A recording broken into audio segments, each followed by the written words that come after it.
Now, the first aspect of political, embodied by the constitutional government, separation of religion and state, which is implemented now in the Muslim countries as well. You see, they say the state religion of Egypt is Islam. Then why then are young Muslims, whether they're political activists or not, if they grow a beard and they go to the masjid for Fajr, they're either followed by police or they're put in prison. If the state religion, according to the constitution of Egypt, is Islam, then why are Muslims persecuted for being Muslims? Why? This is a question we have to ask. The state religion, all the Muslim countries have in their constitution, the state religion is Islam. Then why do they treat the Muslims the way they do, whether they're politically active or not? I mean, I'm not going to get into a debate about harakat and what's right, what's wrong about it. I'm just talking about simple Muslims that grow a beard and want to pray in the masjid, they're persecuted. If you're an old man, you can go, it's not a problem. Once you're all bent over and they know you're not going to jihad threat or something like that, right? I mean, even your takbir is pretty weak. They're not worried about it anymore. It's called ajuz. They don't care about the sheikh, that kind of sheikh. They care about other type of sheikh, not the old man. They're not worried about that. So this is the secularization of the world. This is what's happened. And they're doing it in Saudi Arabia. You will see the secularization of Saudi Arabia is taking place. I mean, the Saudis have never really implemented Sharia. They implement it on poor people. That's called jahiliyyah. According to the Prophet, hukm al-jahiliyyah is that you aqam al-hadd ala al-da'if wa tarak al-ghani. They apply the had punishment to weak people and leave rich people. That's jahiliyyah. That's not Islam. That's not Sharia, whether you cut off the hand or not. Population control is a type of seriousness. Who knows what they'll do? They tell us we're overpopulating. Read their own studies. They pay people in certain European countries to have children. Right? Do you know that? They pay people, white people, they pay them to have children. And yet they're sterilizing Muslim women all over the world. So if you're really worried about population control, why don't you just bring some of those Muslims to your country? All of these Muslims want to get passports and become part of the EEC. You'll get lines of them outside the embassy.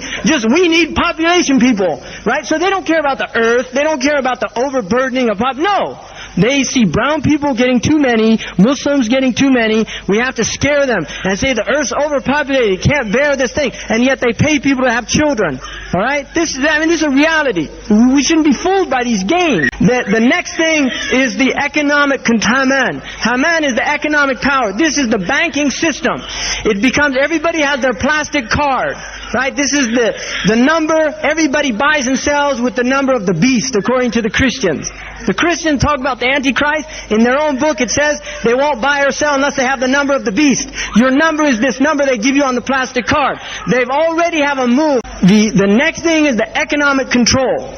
You will buy and sell with the number. You have to have a number to buy and sell. Right now they're still using currencies. They are moving already to eliminate currencies. They want to have debit cards. And there's already massive propaganda to convince people that this is to our benefit. If you think of the actual impact, and look, don't think I'm fantasizing here. Seriously, this is happening before our very eyes. You are now in the United States, the vast majority of transactions happen with cards. You go into the grocery store, you use your ATM card. You go into the gas station, you have automatic gas. You just slide your card through. This is absolute control. The one eye that is watching everything has complete control. The moment you slice that thing, they know where you are. All they have to do, if they want to punch, they put your number of your credit card, which they all have access to. There's no private property, privacy, all these things. Forget about that. They study you. They know where you shop. They know what type of books you buy. If you buy, they'll trick you into buying these preferred reader cards and things. You go to a bookstore, so you want to join up with the preferred reader, and then whenever you buy a book, they literally print in the books you're buying and then turn the card. This is what they do in the United States. And then they do statistical analysis of what type of people are reading what type books. Because they want to know. The FBI in the United States, the Federal Bureau of Investigation, will check yearly what books were checked out in the entire United States with computer analysis. So they know exactly what books people are reading. And then they see what type of segment. That's why they love statistics, because they can work out, see what type of people are reading political books, what type of people are reading pornography. Now they know. And when you download on these things, not you, and nobody should be, but these people downloading pornography on their computers, they know exactly what they're watching. They know what they're watching in their houses. Out of the 20 most downloaded things, 8 of them were pornographic things that they were doing. You see, this is their great technology. So they have all this wonderful, vast, extraordinary, complicated technology, and there they are, these people having virtual sex with their machines. I mean, this is asfal as-safilin. Look at what the shaitan does to human beings. Turn them into pathetic creatures in front of electronic impulses stimulating their neurological cells until they enter into this. I mean, this is pathetic. But this is their system. This is what it offers you. Virtual life, virtual philosophy, virtual religion, virtual communities, virtual sex. This is all, no, we want the real thing. This is a Muslim want the real thing. We want human transaction.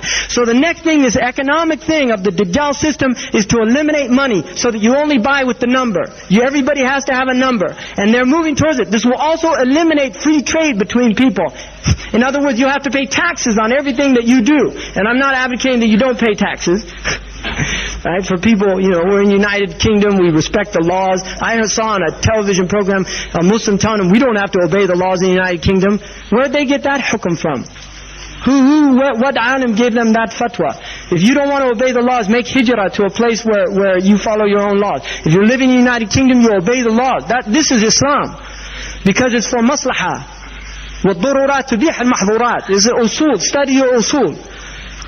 But the point is that the economic system is being enacted within, I would say, Allahu A'lam, but within 10 to 20 years, the money, this type of money, they're working out night and day to find out ways of eliminating currency transactions between people. It's going to be hard, but this is what they want to do. The next thing is the military, which is junuduhuma, the armies of Fir'aun and Haman. They have to have an army. The United Nations, in the attempt to create a world army that will literally police people in the same way like Noam Chomsky has mentioned, it becomes like a mafia protection agency. If you're not paying up, then they send the mafia in to break some arms, break some legs. This is what they do. So that they create a world army that will begin to do these things. Now where in all of this, all of these things that are happening, where then are the Muslims in the midst of it? We are the wrench in the works. I mean, literally, we are the wrench in the works. These 3 aspects that are mentioned, Allah subhanahu wa ta'ala mentions of Fir'aun, Haman, and the Junud, which this trilateral aspect of control and domination is, you can see this again and again historically, but with this new world order, also along with the military aspect of the Junud, or the minions, or the armies, is the propaganda war that takes place. And really, in the Western Hemisphere, this war has been going on for a very long time to literally control the minds of human beings, to take over the thought processes of human beings. I mean, there has been massive studies since the 1950s in mind control. The Americans became very interested in mind control after the Korean War because of certain American soldiers that were brainwashed during that period. And that term actually begins to arise it becomes in military jargon, the idea of brainwashing individuals. Some of the American soldiers that were taken prisoner in the Korean War literally began to propagate on the radio and broadcast to American troops communist propaganda and these things.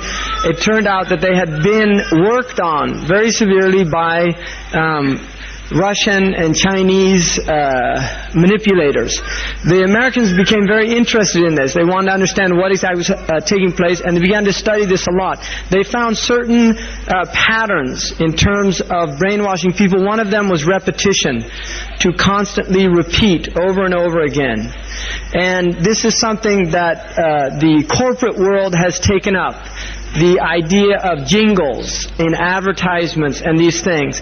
This continual repetitive nature of advertising, literally getting people to constantly be reminded through jingles, oftentimes using rhyme jingles and these type of things. Also certain images. There have been studies that have been done in terms of the neurological effects of viewing pornography that are very frightening. And unfortunately these have been done at major universities in the United States. I don't know about the European research.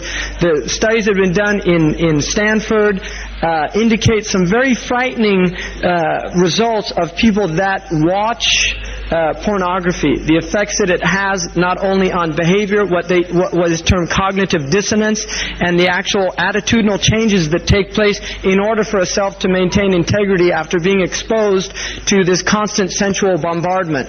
So this is all part of this.